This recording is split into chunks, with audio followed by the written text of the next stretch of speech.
Magandang hapon, Pilipinas at buong mundo. Naitay Kapuso, perang po ng 20 minutes ng inyong hapon. Ako po si Boy, and welcome to Fast Talk with Boy Abunda. 4 o'clock at magkasama na po tayo araw-araw sa lahat po ng nanonood sa Facebook at YouTube at nakikinig po sa DZWB. Welcome to the program. Please welcome our guests today, JD, Joaquin Domagoso, and Zonia Mejia. Maraming salamat. Thank you very much. Go ahead, sit down. Sabi mo, dito po kayo. Diyan ka. Okay, dito kami. Sabi niya, Tito Boy, sana ako upo. Diyan ka. Okay, thank you for having us today, Joaquin. Maraming salamat. Maraming salamat po. So, for today, I gathered you guys here today kasi gusto maraming mong tanongin para sa inyo. Okay. Ano ang nais mong itanong sa amin? Tito Boy, The rape scene, pinaghandaan, di ba? Pinaghandaan ng sobra yun. Talaga pinag-usaan. Kayo na. Dito na. Unang-una, congratulations sa Liliet Matias. Congratulations. Tinutukan namin yung inyong eksena kahapon. Grabe. That much talked about rape scene. Ako ang unang tanong ko, when you portray something that's not positive, you know, kontrabida halimbawa, or not good, do you have that sense na, ano ba itong ginagawa ko? Baka, ano kaya ang mensahe na na-deliver nito sa audience? Do you think about it? sometimes I think na baka people might see me in a different light. Yeah. Diba? I'll meron. portray. Yeah, there is a guilt. There is a guilt. Lalo na, especially when yung co-artist mo, yun pa parang mukhang naaapi or like naawa. So sometimes I feel like I'm personally doing yung mga nangyayari ng ginagawa ng character or what. But I still strive to do the best. The best. Yeah. Try not to judge it. Sometimes I Yeah. even think of the worst things para maging tunay ako sa ginagawa ko po. And also because you're an actor. Diba? Yes. That's part of the job. Opo. Ikaw, Zonia. Tito Boy, talagang kailangan talaga Pag nagmamandita ka. into character talaga po ako Kailangan ma-feel ko kung bakit ako nagmamandita, bakit ko to ginagawa. Coming from, hindi naman siya personal experience, hindi siya galing sa sarili kong hugot. Parang, kailangan maniwala ko sa sarili ko para ma-portray ko at mapakita ko sa mga tao na totoo itong nangyayari. Right. Go ahead. Naggagawa ko ng mabuti yung character ko kasi ilang po naman yung trabaho namin is magawa ng mabuti yung mga trabaho namin. Hinuhusgahan niyo ba ang inyong mga character? Halimbawa, you're portraying somebody bad, you know, kontrabida. Do you judge your characters? Ako at first, Tito Boy, medyo meron akong judgment kasi yung character ko sobrang sama talaga niya. And sobrang different siya sa At magkalaya personality talaga, ko. opo. Iba po siya. So, at first sabi ko, parang tama ba itong gagawin ko? So after judging, what do you do? After judging, na-realize ko na yung character ko, may reasons naman siya. Bakit siya nagiging ganon? May dahilan siya, bakit siya nagiging masama, kung bakit niya ginagawa itong mga bagay na to. So, naintindihan ko na, okay, ganun lang talaga siya I mean, sobra siyang magmahal, kaya niya nagagawa yung mga bagay na yun. Ikaw, JD. Well, in some cases po, lalo na if I can't find a reason to make it believable to me or parang to give a sense of morality na parang, okay, I'll think of like this. Yung sinabi nga ni Zonia, like she'll think of the reason why the character is like this because naapi siya ng papa niya or parang binugbog siya dati. If there's no reasons like that, ako po, Tito Boy, I won't deny myself from doing the bad things. I'll do the bad things because I have to. No, I know what you mean. As an actor, you cannot deny yourself yung karanasan, halimbawa, ma-broaden yung iyong pagkakataon bilang isang artista. Okay, let's talk about the rape scene. Kasi napaka-sensitibo. I saw it. Yes. Did you choreograph it? Did you talk about it? Dahil you were in bed, halimbawa, and you were violent. Yeah, it was a quiet room. Parang tayo-tayo lang, no? Kami lang po. Nay, konting gabay po sa mga bata. Because ang pinag-uusapan ho natin ay maselan. May kinalaman sa panggagahasa na isa pong krimen. Okay, so paano nyo ginawa yun? Nag-usap po talaga, kailangan yung room na yon is konti lang yung tao. Nandun lang yung mga cameraman, yung director namin, AD namin. And kasi kami, very collaborative naman kami ni JD. Sasabihin niya, ito yung gagawin niya, ito yung gagawin ko, ito yung reaction ko. Para walang gulatan. Tsaka there are things kasi na parang biglang ginawa ng character ko na I have to apologize then. But I told Katulad?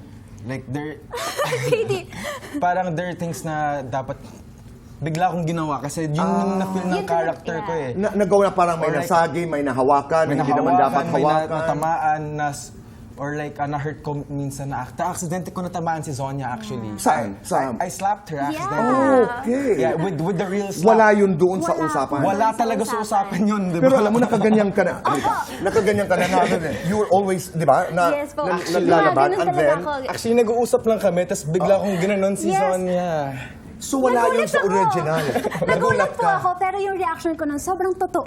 Yes. Kasi wala siya sa Hindi, at script. nadala rin kami sa At eksena. nadala po, ako din po, nadala po ako na na-feel ko talaga, shocks, eto na yung nangyayari, talagang nare-rape ako. Mas na-feel ko yung eksena at mas nadala po ako. Sandali, pero itong narrative ngayon na napapanood namin sa Lilet Matias is just your point of view. This is my point Kwento of mo view. ito. Kumbaga, Yes. sabi-sabi lang ng mga iba.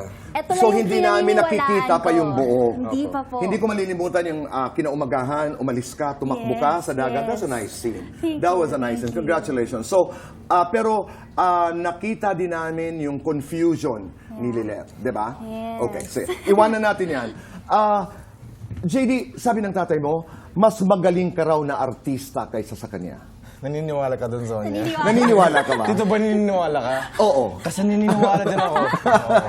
Hindi po, actually, I don't really believe na I'm better than him. Kumbaga, baka sa age ni Papa, baka ka-level ko na siya. But now, he's a really seasoned actor. You know, he really shows his hosting Okay. skills and lahat. Pero saan ka mas magaling sa papa mo? Siguro po sa dancing. Okay, makikita Sa natin singing. mamaya yan. Sa singing. Oh my Makikita gosh. natin. Zonya, ang dami mong inikot. You know, you have, you send us a message that you want this so badly. Yes. You want it so badly. Dumaan ka ng PBB, Apo. Star Magic, ngayon Sparkle, and you've been doing a lot of good materials dito sa GMA7.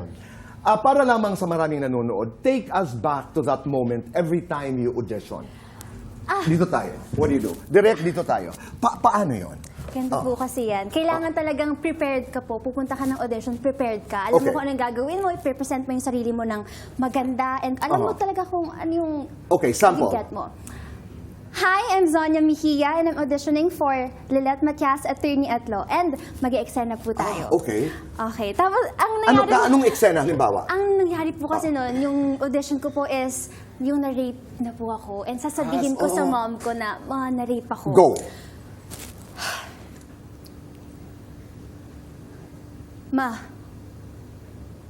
na-rape ako. Na-rape ako ni Ino. Na-rape ako ni Ino.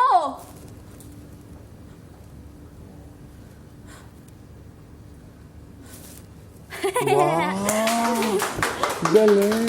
Talagang dapat ibinibigay mo, no? Opo. Pa! Hindi po totoo ang sinasabi niya. Sinabi niya. Nag-i-invento lamang siya ng kwento. Sabi. Wait, I have a question. Na, iba naman ito. Nakaka-apekto ba yung mga love life ninyo sa inyong karera? JD, Mamaya na kita tatanungin. Sige, mamaya na. Ikaw, ako po, Zon. hindi naman po, Tito Boy. Aha. Kasi, Are you single? Yes, I am. Gusto ko yung ngiti na yun. Yes, I am. Hindi naman Okay. po kasi siguro ako po, alam ko po yung priorities ko. Alam And ko right po now, yung, your priority is? Yes, sabi niyo nga po, ang dami ko na pong napagdaanan, Right. yung pinanggalingan. So, ito po talaga yung gusto ko eh. I don't want to waste it. Another way. Yes, ito na po yung opportunity ko. Parang sasayangin ko pa ba? Hindi ko pakakawalan. Opo, hindi ko papakawalan. Okay. JD, ikaw. You're a young father, very good-looking, very proud, hard-working young father. Ano to? Naapektuhan ka ba? Nasaan ka ngayon dahil sa iyong love life?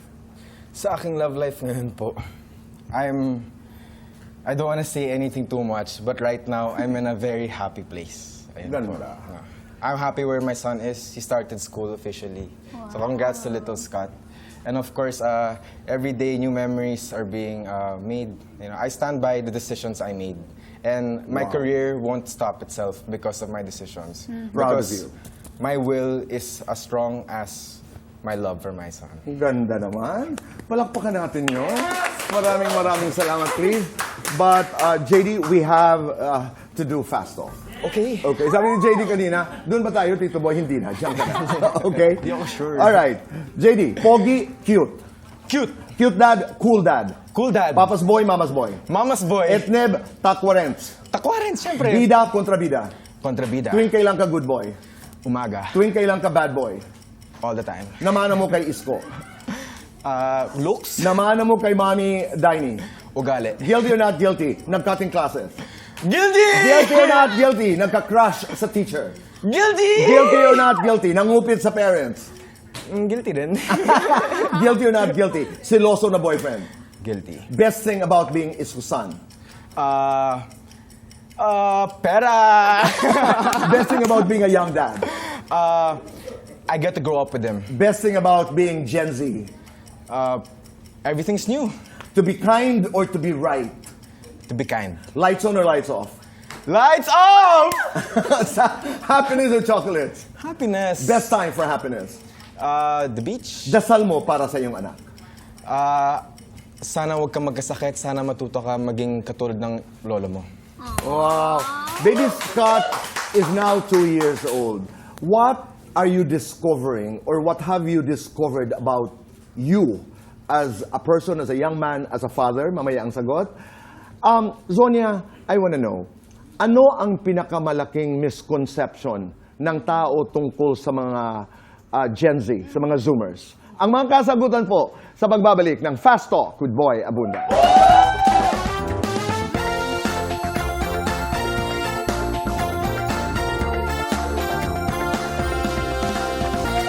We're back in the show.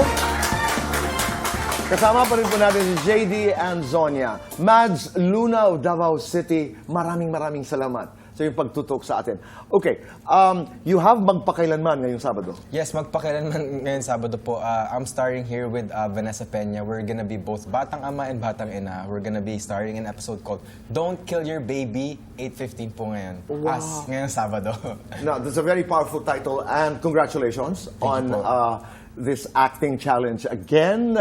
Ayan, Di ba? yes, these are the scenes. Mag-aaway po kami dito. Okay. Panoorin po natin yan ngayong darating na Sabado. Okay. About fatherhood, anong nadiskubre mo tungkol sa sarili mo? That I can work harder than I think I can't. Kumbaga, Yeah. there are things na before I feel like, hindi, kaya ko yung pabayaan, wag na, you know? I don't need to do this, I don't need to do that. But now that I'm older na, I'm a father, I have to do things for myself because I'm a role model na rin eh. Kumbaga, if I don't do these things, my son won't, hindi niya ako susundan. And there are other things na, work, you know? Working a 9-to-5 job and realizing it how other people would go through it. Yung tipong, you wake up for your son, you do all these things. Tapos yung, the end of the day, uuwi ka, iniintay ka pa rin, all the joys. Ang daming na... Galing. ang daming- Lumaro yung purpose, no? Yung purpose ko sa buhay, Right. nabuo. Galing. kumbaga. Na, di ba? Ang reaction mo. Aww. Biggest misconception about being... Zoomers yata ang tawag, RD? Zoomers, no? The Gen Z. Being part of the Gen Z. Tito Boy, kasi ang tingin ng mga tao sa Gen Z is we're very aggressive. We are, because we know what we want. We are dreamers kasi. That's Alam good. namin kung ano yung gusto naming marating, alam namin kung ano yung gusto naming gawin. So, we are very aggressive to get that. So, yeah. I like the way it sounds. Ano ba ang worldview nyo, kayong dalawa, being Zoomers? Ano ang pananaw nyo sa buhay? In 1-2 lines, how do you look at life? Ang hirap naman na. Hindi lang, pero simple lang, from your experience, mula sa inyong karanasan, anong tingin nyo sa buhay? Kasi I want a purposeful life, Tito Boy. Kailangan lahat ng ginagawa ko may purpose. I know na etong pag-artista ko, I know this, meron tong purpose, yung si Lord sa akin. Bakit ako nandito? Bakit ko to ginagawa? Everything has a reason for me. I love how it sounds. Ikaw, JD. Like, what I wanna do, ganun. No, not what you want to do, but how do you view life? In general lang, anong yung pananaw? Generally, I view life as Yeah. good. Good. Oh. It's a really big answer, but like, No. That's I wanna do good. I wanna live good. Kumbaga, if may legacy ako dito sa life, and it's like probably to help people or left them parang a remark na parang may ginawa siyang maganda sa akin. Alam mo, JD, that's a great answer. Yeah. It's not, it's a generic question, pero that's exactly who you are. Gusto mo nang mabuti. Okay, social media in this day and age. Ano ang inyong pananaw? Ikaw, JD. Yung social media ngayon po is so hirap eh. So much people have different views on everything and many opinions. And, Napakaingay. napakaingay. And given that, anong ginagawa mo? Wala, you have to just take in all the truths and dissect ano yung tama. And then kung ano yung tamang sa morals mo, yun na lang i-accept mo na, okay, that's probably right or wrong. Ganun. Yeah, and you cannot lose your You lose your sense. sense of what is right Kasi and what is down wrong. the line, ang daming Okay. opinions doon, baka masway Right. ka. Zonia, bago mo sagutin yan, let's do fast. Oh my gosh! Okay. Alright. Okay. Maganda, mahusay. Mahusay. TikTok, Instagram. TikTok. Solo, love team. Solo. How do you pronounce this? Jamir? Javier. Jamir o Joaquin? Joaquin. Affected or unbothered? Unbothered. Comment o like? Like. Your favorite emoji? Your favorite hashtag? Blessed. Iniidolo mong aktres? Marian Rivera. Iniidolo mong aktor? John Lloyd. Ito, pangarap mong makakissing scene. Oh my gosh! Piolo Pascual. Pangarap maka-confrontation scene. Marian Rivera. Ito, artistang nanligaw sa'yo. Wala. Artistang binasted mo. Ito boy! Wag na. Unang napapansin mo sa guys. Ngiti. Unang napapansin sa guys sa'yo. Ngiti din. Lights on, lights off. Dim light. Happiness and chocolates. Happiness. Best time for happiness. All the time. Complete this. Taylor Swift line. I don't know about you, but I'm feeling 22 because... I know what I want and I will get it. Wow! Di ba? Social media. What is your view? Nandiyan lang sila, Tito Boy, para... Wala eh. Nandiyan lang yung social media para it can help us. Pero may mga bagay na hindi. So ako kasi, hindi ako nagpapa-apekto sa kung ano yung Tama. nangyayari sa social media. Basta alam ko po kung ano yung personality ko, alam ko yung gusto ko. You can control it by Yes. controlling yourself. Yes. Every generation has a move, has a groove. Kayo tayo. Hindi totoo yan. Bawat henerasyon ay may sayaw. Ano ang moves, ano ang groove ng inyong henerasyon? Music, please. Ganon? Is that the move? Go ahead. TikTok! Okay. Extra na to! Nagbigay ako extra kaso. Hey! Habang ginagawa niyo yun, maraming salamat. JD, tuloy-tuloy lang. Zonia, maraming salamat.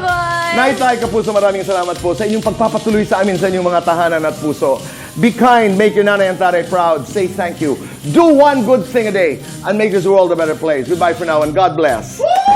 Kaitan in Action with Boy Abunda every Sunday, midnight. Maraming salamat. Voice of La Camela de Boracay. And abangan niyo po ang My Mother, My Story, second Sunday of June. Thank you.